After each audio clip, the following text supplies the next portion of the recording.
آج کھانا دینے آئے تو تعارف. بڑا شہزادہ کہتا ٹھیک ہے. مشکور کھانا لے کے آیا. بڑا شہزادہ کہتا حل تعرف محمد ابن عبداللہ. آپ کی اپنی مرضی ہے, کیا محمد ابن عبداللہ کو جانتا ہے؟ اس نے کہا ہاں میرے نبی ہیں, میں نے ان کا کلمہ پڑھا ہے. چھوٹا شہزادہ بول کے کہتا حل تعرف علی ابن ابی طالب. کیا علی ابن ابی طالب کو جانتا ہے؟ اس نے کہا میرے مولا ہے, میرے پہلے امام ہے. بڑا شہزادہ بول کے کہتا حل تعرف حسن ابن علی. کیا حسن ابن علی کو جانتا ہے؟ اس نے کہا میرے دوسرے امام ہے. اس نے کہا حل تعرف حسین ابن علی. اس نے کہا میرے چوتھے امام ہے. چھوٹا شہزادہ جلال میں کھڑا ہوا, کھڑا ہو کے کہتا حل تعرف عباس ابن علی. کیا عباس ابن علی کو جانتا ہے؟ کہا میرا جلالیوں والا مرشد عباس. دونوں شہزادے ہاتھ جوڑ کے کہتے ہم اسی عباس کے بھانجے ہیں. مشکور ہاتھ جوڑ کے کہتا شہزادوں گناہگار نہ کرو, مجھے پتا نہیں تھا تم سادات کی اولاد ہو. اگر حاکم کا ڈر نہ ہوتا خود مدینے چھوڑ کے آتا. زندان کا دروازہ کھولا, بچوں کو مدینے کا راستہ بتایا, روک کے فکرہ کہتا ہے بچوں دن کو آرام کرنا اور رات کو سفر کرنا. دن کو آرام کرنا اور رات کو سفر کرنا. بچوں نے بات مان لی, دن کو آرام کرتے تھے اور رات کو سفر کرتے تھے. عزاداران مظلوم کربلا جملہ اگر برداشت کر سکو تو کر لینا, جو سید بیٹھے ہو مجھے معاف کرنا. دونوں شہزادے رات کو سفر کر رہے تھے, راستے میں ٹھوکر لگی, منہ کے بل زمین پہ گرے. مجھ سے پوچھو کسی پتھر سے ٹکرائے تھے؟ پتھر سے نہیں ٹکرائے تھے. ایک کٹی ہوئی گلے والی ایک لاش پڑی تھی, اس لاش سے دونوں بچے ٹکرائے جس کے پاؤں میں رسیاں بندھی ہوئی تھی. گلا نہیں تھا, پہچان نہیں پائے. عزاداران مظلوم کربلا مسلم کو ذبح کر کے پاؤں کے ساتھ لاش باندھ کے کبھی کسی گلی میں کبھی کسی. اجرکم من الزہرا. سید آپ کی آوازوں پر رحمت نازل کریں. دونوں بچے سفر کر رہے ہیں. سفر کرتے کرتے دریا کا کنارہ آ گیا. تہجد کا وقت گزر گیا. فجر کا وقت قریب آ گیا. نماز پڑھنے کے بعد ایک درخت کے اوپر آرام کرنے لگے. ایک مالکن کی کنیز دریا سے پانی بھرنے آئی. دیکھا پانی میں 2 چاند چمک رہے ہیں. جلدی سے اس نے درخت کی طرف دیکھا, کہا شہزادوں نیچے آؤ. شہزادے نیچے آئے. ایک مرتبہ کہا تم کون ہو؟ کہا نہ پوچھو, جسے بتاتے ہیں تماچے مارتے.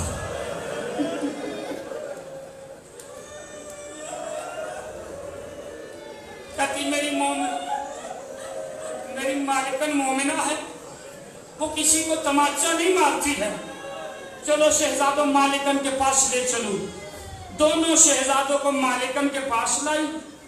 مالکن دونوں شہزادوں کو دیکھ کے کہتی بتاؤ کون ہو؟ دونوں شہزادے کہتے مسافر ہیں. کہا نہیں بتاؤ کون ہو؟ دونوں شہزادے کہتے قیدی ہیں. ایک مرتبہ کہتی نہیں بتاؤ تم ذات کے کون ہو؟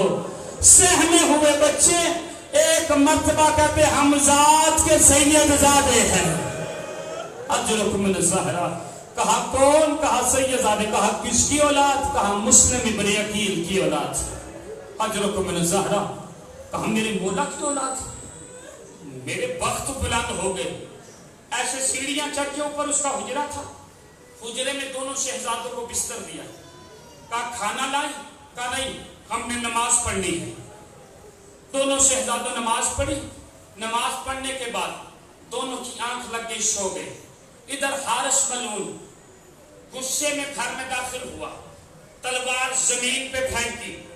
بیوی کہتی آج اتنے غصے میں کیوں ہو؟ کہ مسلم کے بچے زندان سے بھاگ کے ہیں, اگر ہاتھ میں آ جاتے تو بڑا انعام ملتا. یہ کہتی چل چھوڑ تو, آرام کر, تھکا ہوا آیا ہے. یہ اپنے بستر پہ لیٹا. ادھر منظر کیا, حجرے میں چھوٹے بھائی کو خواب آیا, روتا ہوا اٹھ بیٹھا. اسے دیکھ کے بڑا اٹھا, کہتا ہے کیا ہوا ہے, کیوں رو رہا ہے؟ رو کے کہتا بھیا ابھی ابھی میں نے خواب دیکھا ہے. خواب میں نانا محمد کو دیکھا ہے, سر کے بال کھلے ہوئے ہیں, سر میں خاک ہے,